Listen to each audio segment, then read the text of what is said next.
Hello, Grand Rising. Today, um, I'm going to share something with this community, and I thought it was pretty interesting. Uh, it was a conversation I had with one of the secretaries from the Nation of Islam. Um, what I'm going to share with you all today is some of the things that I've been dealing with when trying to enlighten people on something that's going on with the consciousness, on how it communicates with us here on this physical realm. Um, and I'm going to give you what a mindset of a people is. Now, I contacted like I said, the secretary of the NOI in Chicago. Now, to be fair, you know, I I called him, and I'm sure he's pretty busy. And he actually picked up the phone. Well, his secretary picked up the phone, and he was in the room and picked up, and he actually talked to me, which I was delighted. And I said, "How are you doing, sir?" I said, "First of all, I'd like to say I would like to speak to you about something that is going to sound somewhat fantastic, or maybe sound unbelievable. But I think that I'm the Black Messiah that you have been looking for."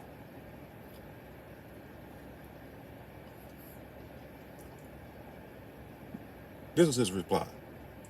"Okay, how may I help you?" I said, "Okay. Well, is I would like to set up an appointment with you. Maybe we can talk. Maybe there's something I can send you. I think I have the proof. I think I'm the guy. You know, First of all, before I say this, with his reply, if any any of you have ever dealt with the Nation of Islam, they're a very serious bunch of people. They're serious. You know, if you've ever seen them in action, I mean, they can take the most grimiest, disgusting individual. I'm talking drug addicts. Clean them up, give them the glow up. They're good. They're very professional. You know, there's I've been seeing like a rash of violence at nightclubs, and and people, if you want to stop some violence in some nightclubs and have it run by some excellent security people, hire the Nation of Islam. They do a lot of good security work because they're very well organized. They're very organized, and they're respectable with it.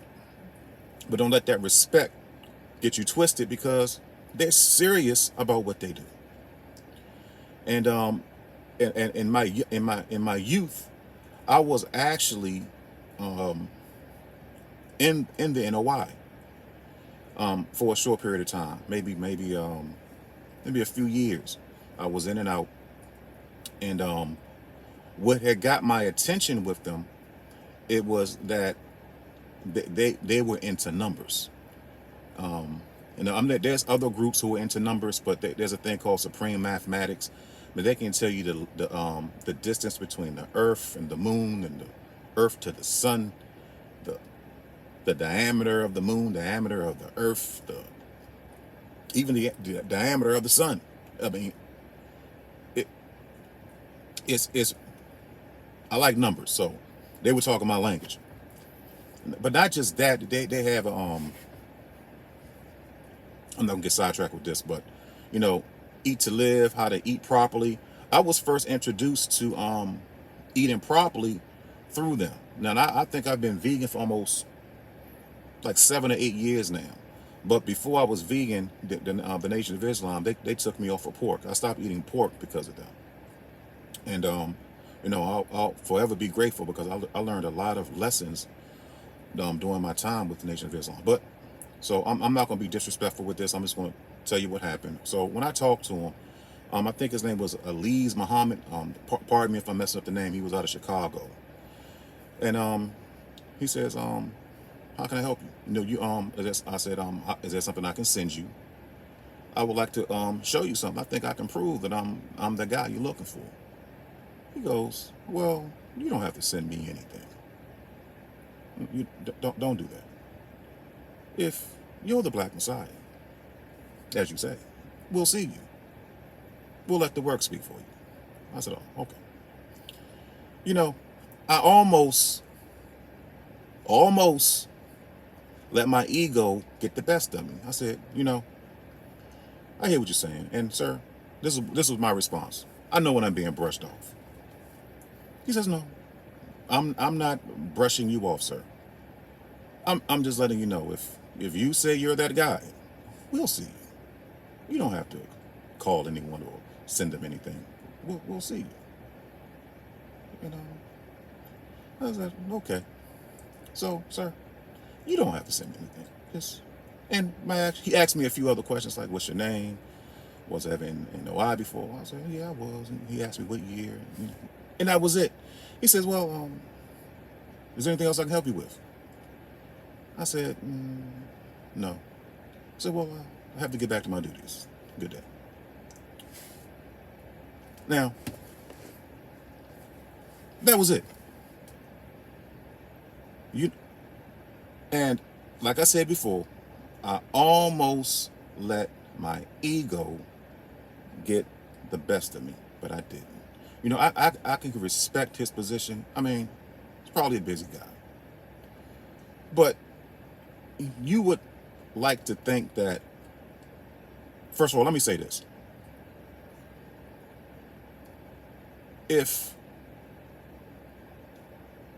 I had got a hold of Farrakhan, because I initially called, I like to speak to Farrakhan. They said, this was like a few days prior to this phone call. I said, let me speak to Farrakhan. So the minister isn't taking phone calls at this time. Is there anything else we can help you with? I said, okay, who's the next person I can talk to and who's in authority? They gave me this guy.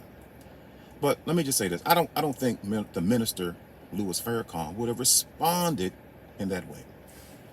If you have a gentleman, those people don't know me. But let me tell you something. If you got a guy here claiming to be the Black Messiah, the person you looking for,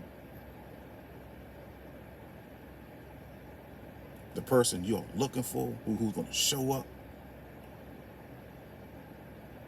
you got him on the phone, and you show him away. If you're the Black Messiah, we'll see you. Just you don't have to talk to me. We'll see you. Let me tell you something, people. The minister wouldn't have done that. This guy didn't say, really? What makes you say that? We don't dig a little deeper. We don't see what this brother has to say. Or if he thinks he's a Black Messiah, how can we help you?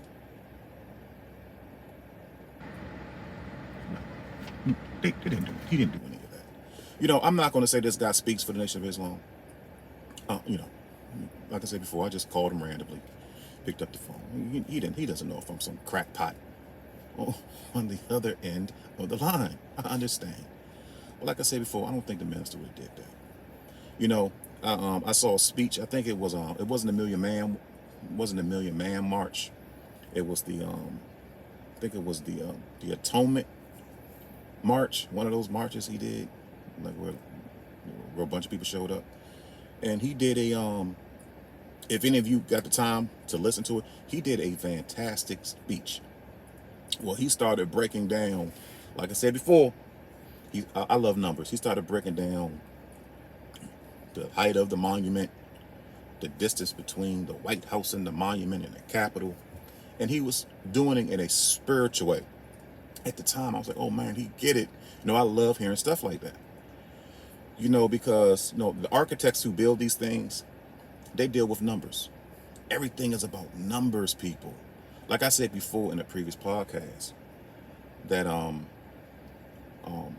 in the movie The Matrix, when Neo woke up, the very first thing he became aware of were the numbers and synchronicities. Even in the trailers where they got the green letters going, numbers going up and down on the screen. They have Matrix is in black and green. It's numbers. Everything's about numbers. And as I said previously, this simulation we in, this whatever you want to call it, a consciousness or a simulation. I brought up Donald Hoffman in previous talks. They're trying to make contact with this simulation. And people, I've witnessed synchronicities in my life that are just downright straight up communication. And if you're aware of this, it can guide you. It can be like a warning. It'll be like it's almost like a wink. Say, oh, we see you. Oh, go that way. You're on the right path. If you pay attention to it, if you got the eye to see it. And it's really very gentle. And when you see those numbers or those synchronicities pop up, it's quite comforting. It's almost like a hug. Like, oh, we see you. Oh, keep up the good work. It's almost like the good word. If you read the Bible and you pick up on a good verse, it can change your whole day, put you in a good mood. And that's how I feel when I see those numbers. A lot of times they call them angel numbers, or the spiritual meaning behind certain numbers. Look those up. If you start seeing numbers on the clock like 1111, 333, or 444, or 521, or whatever. If you keep seeing that's a communication. It's subconsciously talking to you. What does it mean? You should be, and also ask yourself, what were you thinking of? What was on your mind when you saw that number? What was on your mind? What were you thinking of? So remember, the consciousness, it can read your mind. It sees where you're going. It can help you. It can comfort you. So, so back to the Nation of Islam. If like I said before, if the Nation of Islam or Farrakhan, or someone would have been a little bit more receptive to what I was saying, what I would have told him? I said, look, I'm seeing these numbers, and I'm seeing it in such a way that it's no longer random. It is a straight up communication, and I honestly think I can prove it. Let me show you what I have. It wasn't going to go that way, but I'm going to actually reach out. I'm going to go to a Jewish rabbi. I haven't decided which one yet. I'm gonna look it up, and I'm going to share to you what's going to happen. I'm really curious to what's going to happen, and honestly, I don't think that rabbi would have dealt with me the way that the Nation of Islam did, just on a random call. I'm calling. I don't think they would, but we'll see. I'll share with you what happens, but we'll see. I've known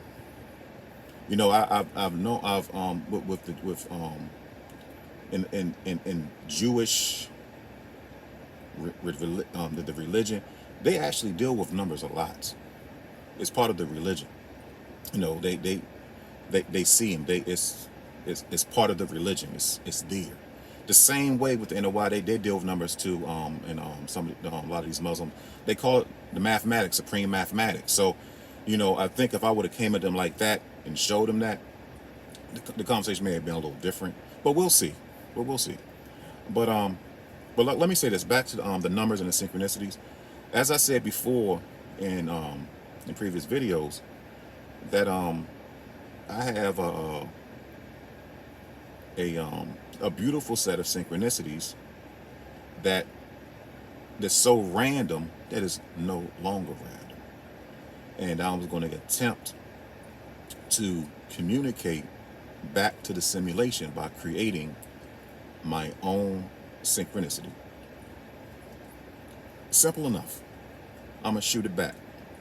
And I've been getting mixed reception on the way I planned on doing it. I was going to do a crucifixion, a mock crucifixion. I don't want to say a crucifixion. Let me just say a mock crucifixion, where I was going to put up a cross, put myself up on a cross at a particular time. Now, people, I'm not going to be disrespectful with it because I know it's a touchy issue. I didn't realize, how people perceive that. I'll get into another story about what happened when I shared this with someone, and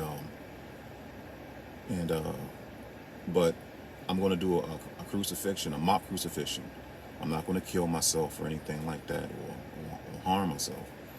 But I'm going to do it at a particular time. I'm going to do it at February 2nd through the 22nd in the year 2022 at 2:22 p.m. and 22 seconds. And I'm going to be up on that cross for 2 minutes and 22 seconds before they take me down. It's a complete number synchronicity, and I'm picking the twos because the 22 because it symbolizes a duality. Now I'll get into more of that later, but that number is very important. I particularly picked 22 is to show a duality, and like I said before, we'll go into that later. I'll start expressing more of this on what the meaning behind this mock crucifixion and what I plan on doing, because like I said before, this consciousness or this higher self, or this being, this consciousness, or this simulation, it communicates with us, and that communication can come back and forth. And like I said before, I prayed on it, and I asked for some guidance, because I was like, I think I can show something. I can actually prove it. How God is speaking to me, and He spoke to me through numbers, and it's hard for a lot of people to grasp how this consciousness works. And I always refer back to a quote that I heard from Donald Hoffman that stuck with me. He said that you wouldn't attempt to teach consciousness or advanced mathematics to a chimpanzee or a monkey because he's mentally not equipped. And he said he honestly would take it a step further, that he wouldn't discount that this stage in human evolution, we may not be capable of understanding consciousness on how it works. And let me tell you, some people, it stuck with me, because when I'm trying to discuss this with people, it just goes over people's heads. And he also said this, I'm not going to claim this because these are things that stuck with me, that he also made another quote. I'm going to quote from him again. I always quote this guy because I like his work, because he's trying to attempt to communicate with his consciousness through technology. And I was telling him that I think you're missing a key element in this. It's spirituality.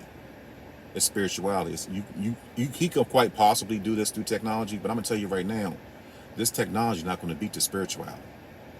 No way, no how. It's not going to do it. So with this thing with spirituality, that he was saying that the stage in the human evolution, we may not even be able to comprehend it now. So I might be talking to someone in the future who's going to get this and understand that. So all thing I got to do is plant that seed, and people are going to get it. Let me tell you something, people. For all I know, from what I've been saying, as I said before, I prayed on this. I said, how can I explain this better for people to get it? I prayed on it. I meditated on it. And this was the response I got. It said people use numbers every day to communicate. Whether it's the speedometer, odometer, whether it's the microwave, whether it's the time, whether it's the Bible. How do you even communicate? It's through letters and numbers. That's how we've always communicated.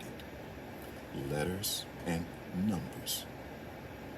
So what's so hard about a synchronicity happening through me, through letters and numbers? The same way, if you want to pull up a good scripture or a good passage, you want to pull up, say, Corinthians 2, 5:21. I gave you that information, but I gave it to you in a set of numbers. The numbers mean a lot. What does those numbers mean? Go to the passage. What does that mean? What does that say? Corinthians 2, 5:21. It's a message. It's a message. Corinthians 2, 5:21. It's a message. And it was delivered to you